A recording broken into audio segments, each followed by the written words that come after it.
just for you, how different was it for you joining this? You know, it's been 20 years, I think, since you last worked with James Cameron around. Yeah, well, a little less, but yeah, a long time. Yeah. You're right about that. Yeah. Did it feel different? It yes and no. I mean, it really did, in a lot of ways, just felt like, coming home. You know, I was president of Lightstorm for 15 years, from True Lies through the start of pre-production on Avatar. You know, Jim wrote the script in '95 while we were still producing Titanic.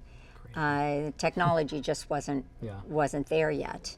But we did early tests that I was here for, to facial versus keyframe, that proved Jim's theory that it had to be facial. The only way to really perfectly translate the actor's performance into a CG character was through facial performance capture. That a keyframe animator will always add their stuff on top of the actors, and he wanted the pure performances from his cast.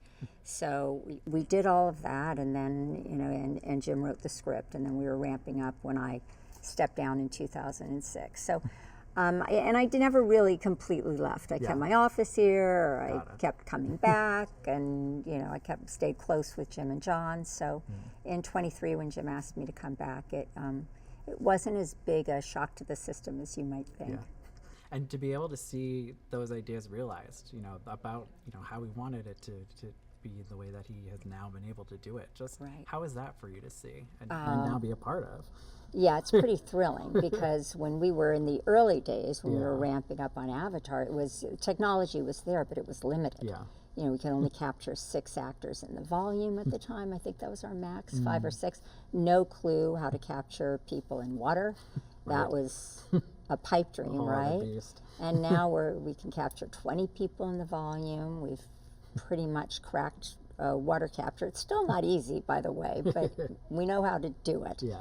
Now we've added, our Weta has developed all this, the fire tool set, and they just continue to improve, probably more evolutionarily than revolutionarily, the performance capture. I think especially the facial, as well as the body, the musculature, it just continues to improve. Even when we didn't think it needed improving, it's like, it's there, it's perfect, and then it gets better. Right.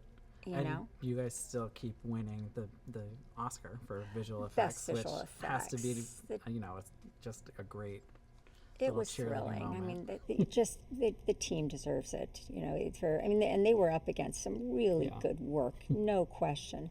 But when you look at this movie at over 3 hours long, and you think that there are 7 shots, a whopping 11 seconds in the entire film that aren't visual effects shots. So it's like they worked very hard on this, and it was wonderful to see them win. And now, obviously, we're talking about the third movie. People want to know what the future may hold. What do those conversations look like? Well, now, I know it's still kind of, we don't know what's happening yet. No, we don't. But we're forging ahead. Jim has written the scripts for 4 and 5. We are currently in the process of rebuilding our pipeline. We didn't get a chance to do that between 2 and 3 because they were made together. Right. So our pipeline was built back in 2014, 2015, 2016. So now we're modernizing it, making it better, making it more efficient. So we're working on that right now, and we're scheduling and budgeting and looking forward.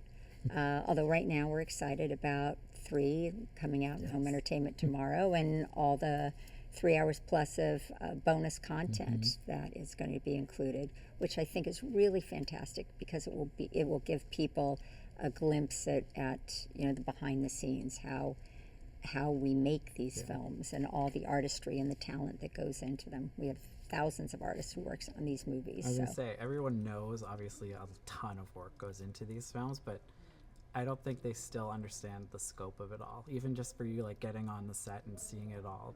Was there a moment where you're like, oh, I knew it was crazy, but not like this? Many moments.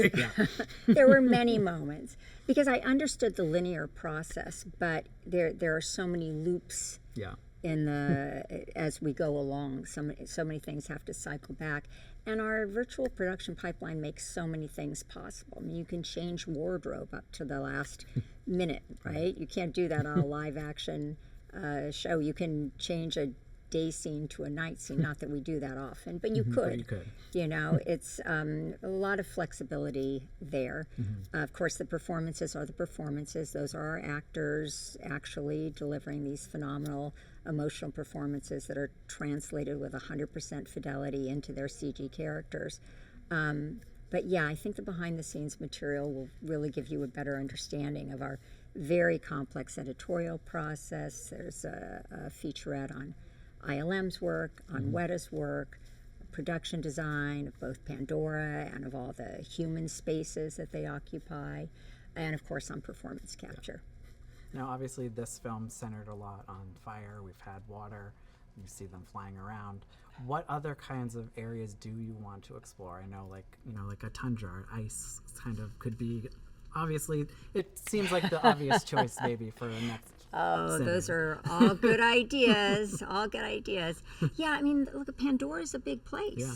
It's a moon, and it's got all sorts of ecosystems and all sorts of creatures that we haven't seen yet. I mean, I think it's been a real playground for Jim to to explore as a filmmaker, as a creator, as a scientist. You know, he loves building these ecosystems and figuring out what would have evolved and what eats what, how it all works. And it's been a lot of fun for him. Yeah. And the fun continues. Good.